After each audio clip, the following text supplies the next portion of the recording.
എല്ലാവർക്കും എൻ്റെ പുതിയൊരു വ്ളോഗിലേക്ക് വീണ്ടും സ്വാഗതം. എല്ലാവരും സുഖമായിട്ടിരിക്കുന്നു വിശ്വസിക്കുകയാണ്. ഞങ്ങളിവിടെ സുഖമായിട്ടിരിക്കുന്നു.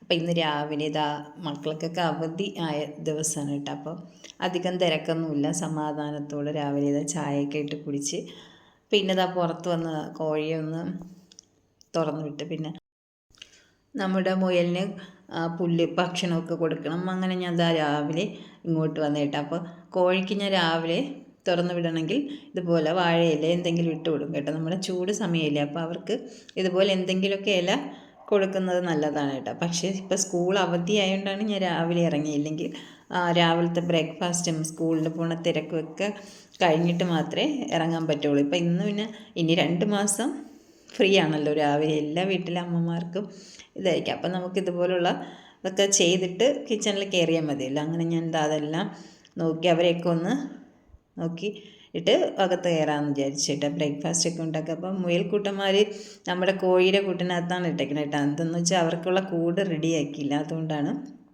അങ്ങനെ അവർക്ക് പഴമാണ് ഒത്തിരി ഇഷ്ടം കേട്ടോ, പഴത്തൂലി. അപ്പോൾ അതൊക്കെ അതിനകത്ത് ഇട്ടിട്ട് കോഴി കേട്ടോ നല്ലതായിട്ട് കൊത്തി കഴിക്കണം. ഇതുപോലെ വെള്ളമൊക്കെ വെച്ച് കൊടുത്തിട്ട് അങ്ങ് നമ്മൾ പോയാൽ മതി കേട്ടോ. അത് താനെ ഇരുന്ന് കഴിച്ചോളൂ. അപ്പോൾ ഇതിൻ്റെ പച്ചിലയൊക്കെ കഴിച്ചിട്ട് മുട്ട കഴിക്കണത് നല്ല ഇതല്ലേ. അങ്ങനെ ഞാൻ അതൊക്കെ ചെയ്തിട്ട് പിന്നെ കിച്ചണിലേക്ക് പോയി. ഇന്ന് ബ്രേക്ക്ഫാസ്റ്റ് ഉണ്ടാക്കുന്നത് ഇഡ്ഡലിയാണ് കേട്ടോ. റാഗി കൊണ്ടുള്ള ഇഡ്ഡലിയും പിന്നെ 2 തരം ചട്നി ഉണ്ടാക്കാമെന്ന് വിചാരിച്ച് അങ്ങനെ ഇഡ്ഡലി മാവൊക്കെ ഒന്ന് ഇഡ്ഡലി തട്ടിലേക്ക് ആക്കി തട്ടൊക്കെ ആവി വന്നിട്ട് മാവ് ഒഴിക്കുമ്പോൾ പെട്ടെന്ന് നമുക്ക് അതിൽ നിന്ന് ഇളകി കിട്ടും. അങ്ങനെ അതൊക്കെ ഒഴിച്ചിട്ട് ഇനി നമുക്ക് ഇഡ്ഡലി വേവുന്ന സമയത്ത് 2 തരം ചട്നി കൂടെ ഒന്ന് റെഡിയാക്കാം. അപ്പോൾ ആദ്യം നമുക്ക് ടൊമാറ്റോ കൊണ്ടുള്ള ചട്നി ഉണ്ടാക്കാം. അതിനുവേണ്ടി ഞാൻ ഒരു 3 ടൊമാറ്റോയും ഒരു സവാളയും കൂടെ കട്ട് ചെയ്തിട്ടിട്ടുണ്ട്. നമ്മുടെ വീട്ടിലെ ആൾക്കാരുടെ എണ്ണം അനുസരിച്ച് ഇതെടുക്കാം. പിന്നെ ഒരു 3 അല്ലി വെളുത്തുള്ളിയും മുളക് പൊടി ഉണ്ടല്ലോ, നമ്മൾ എരിവിന് വേണ്ട മുളക് പൊടിയും ആവശ്യത്തിന് ഉപ്പും ചേർത്ത് കുക്കറിലൊന്ന് 2 വിസിൽ ഏൽപ്പിക്കാം. അപ്പോൾ അത് വെന്ത് നല്ല തണുത്തതിന് ശേഷം നമ്മുടെ മിക്സിയുടെ ജാറിലേക്ക് ഇതിട്ട് കൊടുക്കുക. ഇതിൻ്റെ വെള്ളം ഇടരുത് കേട്ടോ. എന്തെന്ന് വെച്ചാൽ നമ്മൾ മിക്സിയിൽ നിന്ന് അടിക്കുമ്പോൾ ചിലപ്പോൾ പെട്ടെന്ന് പുറത്ത് കളയാൻ സാധ്യതയുണ്ട്. അതുകൊണ്ട് ഇങ്ങനെ തണുത്തതിന് ശേഷം ഇട്ട് നല്ലതായിട്ട് അടിച്ചെടുക്കുക. അപ്പോൾ നമ്മൾ ചേർക്കേണ്ടതൊക്കെ ചേർത്തിട്ടുണ്ടല്ലോ, ഇനി അടിച്ചെടുത്താൽ മതി. അപ്പോൾ നല്ല ടേസ്റ്റുള്ള ടൊമാറ്റോ ചട്നി റെഡിയായി. ഇപ്പോൾ കുക്കറിലല്ലാതെ നമുക്ക് എണ്ണയിൽ വേണമെങ്കിൽ വേവിച്ചെടുക്കാം. ഇത്തിരി കൂടെ ഹെൽത്തി ആവാൻ വേണ്ടിയാണ് ഞാൻ ഇങ്ങനെ ചെയ്തത്. ഇനി നമ്മുടെ തേങ്ങാ ചട്നി ഒന്ന് റെഡിയാക്കണം. അതിന് 1 കപ്പ് തേങ്ങയും ഒരു 3 ചെറിയ ഉള്ളിയും ഒരു പച്ചമുളകും ഒരു കഷ്ണം ഇഞ്ചിയും അല്പം ഉപ്പും കൂടെ ചേർത്ത് നല്ലതായിട്ട് അരച്ചെടുക്കുക. അപ്പോൾ അരച്ചത് വേറെ ബൗളിലേക്ക് മാറ്റിയിട്ടുണ്ട്. ഇത് കുറച്ച് വെള്ളം കൂടെ ചേർത്താൽ മതി കേട്ടോ. അപ്പോൾ നല്ല ടേസ്റ്റുള്ള ചട്നി റെഡി ആയിട്ടുണ്ട് കേട്ടോ. ഇനി ഇതിലേക്ക് നമുക്ക് കടുകൊന്ന് താളിച്ച് ഒഴിച്ചാൽ മതി. ഇപ്പോൾ ഇനി രണ്ടും ചൂടാക്കേണ്ട ആവശ്യമില്ല കേട്ടോ. നല്ല ടേസ്റ്റിയുള്ള ചട്നിയാണ്, ഹെൽത്തിയാണ് ടൊമാറ്റോ ചട്നി. ഇപ്പോൾ തേങ്ങയൊന്നും കഴിക്കാത്തവർക്ക് ഇതുപോലുള്ള ചട്നിയൊക്കെ റെഡിയാക്കി എടുക്കാം. അങ്ങനെ ഞാൻ 2 ചട്നിയൊക്കെ റെഡിയാക്കിയ സമയത്ത് നമ്മൾ ഇഡ്ഡലിയും റെഡിയായി. അങ്ങനെ നമ്മുടെ ബ്രേക്ക്ഫാസ്റ്റ് ഇന്ന് ഇഡ്ഡലിയും ടൊമാറ്റോ ചട്നിയും തേങ്ങാ ചട്നിയാണ്. അങ്ങനെ ഞങ്ങൾ ഫുഡൊക്കെ കഴിക്കാൻ വേണ്ടി എടുത്തു വെച്ച് പിന്നെ അതൊക്കെ കഴിഞ്ഞ് ഫുഡൊക്കെ കഴിച്ചിട്ട് ഞാൻ പുറത്തുനിന്ന് കുറച്ച് പച്ചക്കറി നട്ടിട്ടുണ്ട്. അപ്പോൾ അതിന് വെള്ളം ഒഴിക്കാൻ വേണ്ടി ഇറങ്ങിയതാണ്. അപ്പോൾ നമ്മുടെ സലാഡ് വെള്ളരി ഒരു 3 കട്ട് ചെയ്തെടുക്കാൻ പാകത്തിന് നിൽക്കുകയാണ്. പക്ഷേ ഞാൻ കട്ട് ചെയ്തില്ല കേട്ടോ. മോന് ഇതൊക്കെ ഭയങ്കര ഇഷ്ടം. അങ്ങനെ ഞാൻ അവനെ വിളിച്ചിട്ട് അവൻ വന്നതെല്ലാം കട്ട് ചെയ്യണം കേട്ടോ. അവനിതുപോലെ പച്ചക്കറി കൃഷി കൂടെ നിന്ന് ചെയ്യാനും അതുപോലെ മുയലിനെ നോക്കാനൊക്കെ ഭയങ്കര ഇഷ്ടമാണ് കേട്ടോ. പക്ഷേ മോൾക്ക് അങ്ങനെ അത്ര താല്പര്യമൊന്നുമില്ല. കാണാനൊക്കെ ഇഷ്ടം തന്നെ, പക്ഷെ ഇങ്ങനെ കൂടെ നിന്ന് ചെയ്യാനൊന്നും ഇഷ്ടമില്ല. അങ്ങനെ ഞാൻ അവനെ വിളിച്ച് കട്ട് ചെയ്യണം കേട്ടോ. അവന് നല്ല ഹാപ്പിയാണ്. അയ്യോ ഇത്രയും വലിയ ഇതാന്നും പറഞ്ഞ് ഇങ്ങനെ നിന്ന് കുറേ എന്തൊക്കെ പറഞ്ഞിട്ടതാ. ഇത് അവൻ എത്തൂല, എന്നാലും കട്ട് ചെയ്തെടുക്കുകയാണ്. അങ്ങനെ അതെല്ലാം കട്ട് ചെയ്ത് കണ്ട നമ്മളെ വീട്ടിൽ നടുമ്പോൾ നമുക്കത് പ്രത്യേക ഒരു സന്തോഷമാണല്ലേ. അത് കട്ട് ചെയ്തെടുക്കുമ്പോഴും നമ്മളെ വീട്ടിൽ ഇപ്പോൾ ഡെയിലി 2 എണ്ണം കിട്ടിയാലും മതി, നമുക്ക് വീട്ടിലുള്ളവർക്ക് കഴിക്കാൻ ആവില്ല. അങ്ങനെ അതൊക്കെ കഴിഞ്ഞിട്ട് ഞാൻ പിന്നെ ഉച്ചയ്ക്ക് എന്തെങ്കിലുമൊക്കെ ഉണ്ടാക്കണമല്ലോ. അങ്ങനെ കിച്ചണിൽ വന്ന് സിമ്പിളായിട്ടുള്ളൊരു ലഞ്ച് ഉണ്ടാക്കാമെന്ന് വിചാരിച്ചു. തേങ്ങയൊന്നും വേണ്ടാത്ത അടിപൊളി ടേസ്റ്റുള്ള കറികളൊക്കെ ചേർത്താണ്. അങ്ങനെ മീനൊക്കെ ഒന്ന് പൊരിക്കാൻ വേണ്ടി മാറ്റി വെച്ചിട്ടുണ്ടേ. അപ്പോൾ അത് ഫ്രൈ ആവുന്ന സമയത്ത് ഇപ്പോഴത്തെ നമുക്കൊരു മോര് കറി ഉണ്ടാക്കാമെന്ന് ചോദിച്ചു. തേങ്ങയൊന്നും അരയ്ക്കാത്ത മോര് കറിയാണ്. ഓയിൽ ഒഴിച്ചിട്ട് ഒരു സവാള ഇതുപോലെ ചെറുതായിട്ട് കട്ട് ചെയ്തിട്ട് അതൊന്ന് വാടി വരണം കേട്ടോ. ഒന്ന് വാടി വരുമ്പോൾ നമുക്കതിലേക്ക് മഞ്ഞൾപ്പൊടിയും മുളക് പൊടിയും ഇട്ട് കൊടുക്കുക. വേറെ ഒന്നും മസാല ഒന്നും ഇടുകയും വേണ്ട, തേങ്ങയൊന്നും അരയ്ക്കേണ്ട. അത്രയ്ക്ക് നല്ല ടേസ്റ്റാണ് കേട്ടോ. കുട്ടികൾക്കൊക്കെ ഒത്തിരി ഇഷ്ടമാവും. അപ്പോൾ മഞ്ഞൾപ്പൊടിയും മുളക് പൊടിയുടെ ആ പച്ച മണമൊക്കെ മാറി വരുമ്പോൾ നമ്മുടെ തൈരും ഉപ്പും കൂടെ ചേർത്ത് ഒന്ന് ചൂടാക്കിയെടുക്കുക. അപ്പോൾ നമ്മൾ അടിപൊളി മോരുകറി ഇതാ റെഡിയായി. തിളപ്പിക്കരുത്. പിന്നെ ചൂടാക്കിയതിന് ശേഷം തീ അങ്ങ് ഓഫ് ചെയ്ത് വയ്ക്കുക. അപ്പം മീനും ഫ്രൈ എന്താ റെഡി ആയിക്കൊണ്ടിരിക്കണം. ഇനി നമുക്ക് നല്ല ഹെൽത്തി നമ്മളെ വീടിൻ്റെ തന്നെ ഉള്ള ഒരു പച്ചക്കറി ഐറ്റമാണ് കേട്ടോ. എല്ലാ വീട്ടിൻ്റെ അടുത്തും കാണും, നമ്മുടെ പപ്പായയാണ്. അതുകൊണ്ടൊരു അടിപൊളി മസാല ഉണ്ടാക്കാം.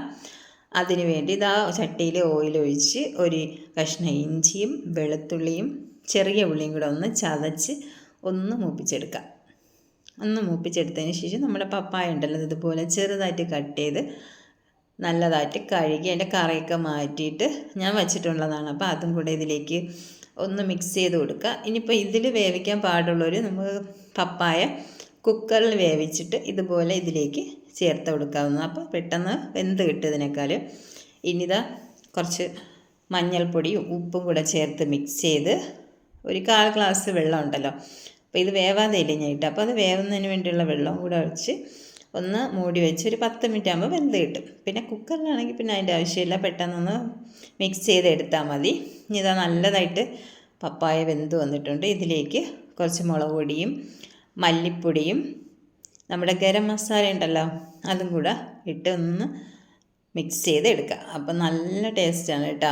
നമ്മുടെ പപ്പായൊക്കെ കളയുന്നവർ കാണുമല്ലോ, എല്ലാ വീട്ടിലും പപ്പായാണ്. അപ്പം ഇതുപോലെ ഒരു ദിവസമെങ്കിലും ഒന്ന് തയ്യാറാക്കി നോക്കുക കേട്ടോ. അപ്പോൾ അടിപൊളി ഇതാ മസാല റെഡിയായി. പപ്പായ ആണെന്നേ പറയില്ല കേട്ടോ. ഇത് കഴിക്കുമ്പം അങ്ങനെ നമ്മളെ ഉച്ചയ്ക്കുള്ള ചോറെല്ലാം റെഡിയായി. ഇതാണ്. പിന്നെ ചോറൊക്കെ കഴിച്ചിട്ട് ഇന്ന് കുറച്ച് സാധനങ്ങളൊക്കെ വാങ്ങിക്കാനുണ്ട് കേട്ടോ. ഞാൻ ഇന്നലെ പാത്രങ്ങളൊക്കെ എല്ലാ ബോട്ടിലും കഴുകി വൃത്തിയാക്കി വെച്ചിട്ടുണ്ടല്ലോ, അപ്പോൾ ഇന്ന് സാധനങ്ങളൊക്കെ വാങ്ങിക്കാൻ വേണം. അങ്ങനെ ഇതാ ഫുഡെല്ലാം റെഡിയായി. പിന്നെ ഇതാ വൈകുന്നേരമാണ് കേട്ടോ ഞങ്ങൾ പോയത്. ഒരു ഹൈപ്പർ മാർക്കറ്റാണ്, വിസ്മയ എന്ന് പറയുന്നത്. അങ്ങനെ അവിടെ പോയി കുറച്ച് സാധനങ്ങളൊക്കെ വാങ്ങിക്കാനുണ്ടായിരുന്നു. അങ്ങനെ അതൊക്കെ വാങ്ങിച്ചതാ അകത്ത് കയറിയിരിക്കുകയാണ് കേട്ടോ. അത്രയ്ക്ക് തിരക്കില്ലായിരുന്നു കേട്ടോ നമ്മൾ പോയപ്പോഴും. അങ്ങനെ ഇതൊക്കെ സ്നാക്സ് സെക്ഷനാണ് കേട്ടോ. അങ്ങനെ കുറച്ച് സ്നാക്സൊക്കെ വാങ്ങിക്കാമെന്ന് വിചാരിച്ചു, കുട്ടികളൊക്കെ വീട്ടിൽ നിൽക്കില്ല. അങ്ങനെ അത് വാങ്ങിച്ച്, പിന്നെ ഈത്തപ്പഴം, പല വെറൈറ്റി ഈത്തപ്പഴം ഉണ്ടായിരുന്നു, അതിൽ കുറച്ച് വാങ്ങിച്ച്. പിന്നെ ഇതൊക്കെ സോപ്പാണ് കേട്ടോ. അപ്പോൾ നമ്മൾ ഫസ്റ്റ് പോകുമ്പോൾ ഇത് ഓഫറുള്ള സ്ഥലം കാണും കേട്ടോ. ഇത് നമ്മൾ ഇതുപോലെ വലിയ വലിയ ഹൈപ്പർ മാർക്കറ്റുകളിലൊക്കെ ഓഫർ ഇട്ടിരിക്കും അവർ. അപ്പോൾ അതൊക്കെ ഒന്ന് നോക്കുക. ആദ്യം പോയി നോക്കിയിട്ട് നമുക്ക് മേടിക്കാൻ എന്തെങ്കിലുമൊക്കെ സാധനങ്ങൾ കാണും ആദ്യം. അപ്പോൾ അതൊക്കെ വാങ്ങിച്ചിട്ട് പിന്നെ ബാക്കി സാധനങ്ങൾ നോക്കുക. ഇല്ലെങ്കിൽ നമ്മൾ ഇത് വാങ്ങിച്ചതിന് ശേഷമായിരിക്കും ഓഫർ കാണുന്നത്. അതുകൊണ്ട് ഞങ്ങൾ ഫസ്റ്റ് ഓഫറുള്ളിടത്ത് പോയി ഇതൊക്കെ ജസ്റ്റ് ഒന്ന് നോക്കിയതാണ് കേട്ടോ. കറങ്ങി നോക്കിയിട്ട് ഓഫറുള്ളിടത്ത് പോയിട്ട് എല്ലാ സാധനവും വാങ്ങിച്ചതിന് ശേഷം പിന്നെ അവിടെ ഇല്ലാത്തത് നമ്മൾ സാധാ വിലയിട്ടിരിക്കണ സ്ഥലം കാണുമല്ലോ, അപ്പോൾ അവിടെ നിന്ന് വാങ്ങിച്ചതാണ്. ഇപ്പോൾ വലിയ വലിയ സൂപ്പർ മാർക്കറ്റുകളിൽ എപ്പോഴും ഓഫർ കാണും. അപ്പോൾ നമ്മൾ അത് പെട്ടെന്ന് ശ്രദ്ധിക്കുക കേട്ടോ. എന്നിട്ട് സാധനങ്ങളൊക്കെ എടുക്കുക. അപ്പോൾ നമുക്ക് കുറച്ച് ലാഭം കിട്ടിയ അത്രയും നല്ലതല്ലേ. അങ്ങനെ സാധനങ്ങളൊക്കെ ആവശ്യമുള്ളതൊക്കെ എടുത്തേട്ടാ. എടുത്ത് ബില്ലൊക്കെ ഇട്ട് ഇനി പുറത്ത് കാറിനകത്ത് വയ്ക്കണം കേട്ടോ. അങ്ങനെ എല്ലാം കാറിനകത്തൊക്കെ ആക്കി വെച്ച് നമ്മളവിടെ നിന്ന് ഇറങ്ങി പിന്നെ എന്തെങ്കിലും പുറത്ത് പോകുമ്പോൾ എന്തെങ്കിലും കഴിക്കില്ല. അങ്ങനെ കുറേ നാളായി തട്ടുദോശ കഴിക്കാമെന്ന് വെച്ച് ഹോട്ടലുകളിലാണ് കയറുന്നത് കേട്ടോ. അപ്പോൾ അവിടെ തട്ടുദോശ ആണില്ലല്ലോ. അപ്പോൾ ഇന്ന് തട്ടുദോശയൊക്കെ കഴിച്ചതാ. പപ്പടം വേണ്ടാത്തതുകൊണ്ട് എനിക്കിതാ അവിടെ ഒരു മോൻ എടുത്തതാണ്. അങ്ങനെ തട്ടുദോശയും രസവടയും പപ്പടവും മുളക് ചമ്മന്തിയും സാമ്പാറും ഒക്കെ ഉണ്ടായിരുന്നു. നല്ല ടേസ്റ്റാണ്. തിരക്കും ഉണ്ടായിരുന്നു കേട്ടോ. ഞങ്ങൾ തട്ടുദോശയൊക്കെ കഴിച്ച് തീർന്നതിന് ശേഷമാണ് ഇതാ ഓംപ്ലേറ്റ് വന്നത്. അങ്ങനെ താറാവാണിത്, താറാവ്. പിന്നെ ഇത് കാടേര ബുൾസയാണ് അങ്ങനെ ഓർഡർ ചെയ്ത്. അങ്ങനെ അതൊക്കെ കഴിച്ച് നേരെ വീട്ടിലേക്ക് തിരിച്ച്. അപ്പോൾ വീട്ടിൽ വന്നപ്പോൾ ഇതാ ചിക്കൻ നഗറ്റ്സ് വാങ്ങിച്ചപ്പോൾ അവൻ എപ്പോൾ ഉണ്ടാക്കിയാലേ പറ്റുള്ളൂ എന്ന് പറഞ്ഞേട്ടാ. ഒരു 10 മണിയായി നമ്മൾ എത്തിയപ്പോൾ തന്നെ. ഇപ്പം നമ്മോട് സാധനങ്ങളെല്ലാം അതിനവൾ മിടിക്കുകയാണ് കേട്ടോ. എന്തോ സാധനം വാങ്ങിച്ചാലും പറക്കി ഇങ്ങനെ നോക്കാൻ ഭയങ്കര ഇഷ്ടമാണ് കേട്ടോ. വേറൊന്നും ചെയ്യില്ല. അതുകൊണ്ട് അതെല്ലാം വാരി നിരത്തിയിട്ടേക്കാണ്. അവൻ വർക്കേരിയയിൽ പോയി ചിക്കൻ നഗറ്റ്സ് തയ്യാറാക്കാൻ വേണ്ടി പാത്രമൊക്കെ എടുത്തുകൊണ്ട് വരികയാണ്. അത് ഫ്രീസറിൽ ഇരുന്നുകൊണ്ട് തണുപ്പെന്ന് പറഞ്ഞുകൊണ്ട് അവൻ ആവി ഏറ്റിട്ട് പൊരിക്കാമെന്നും പറഞ്ഞ് ഇതാ വന്നതാണ്.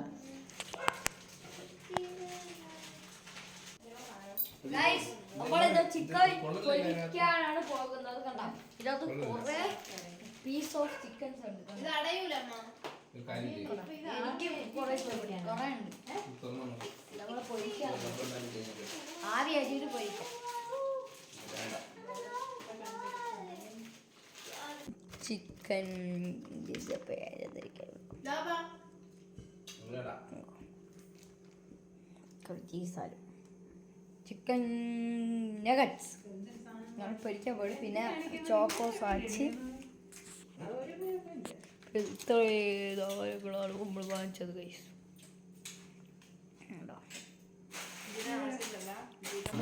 കൈസ് കെട്ടി വെയ്. ഒരു സ്ഥലം വേടി. ഒരു സ്ഥലം. നാളെ കഴിക്കണം ഇത് ആവി കയറ്റിയിട്ട് പോയാ ആദ്യമായിട്ട് പൊരിക്കാതിരിക്കണേന്ന് നല്ലതെന്ന് തോന്നുന്നു.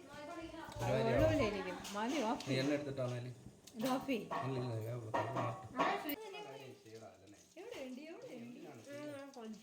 പറ്റാത്ത കാര്യം ചെയ്യാൻ പോകാം. അങ്ങനെ ഇതാ ചിക്കൻ നഗറ്റ്സൊക്കെ വാങ്ങിച്ചുകൊണ്ട് വന്ന് ഇതാ പൊരിച്ച് ടൊമാറ്റോ സോസൊറ്റൊക്കെ കഴിക്കുകയാണ്.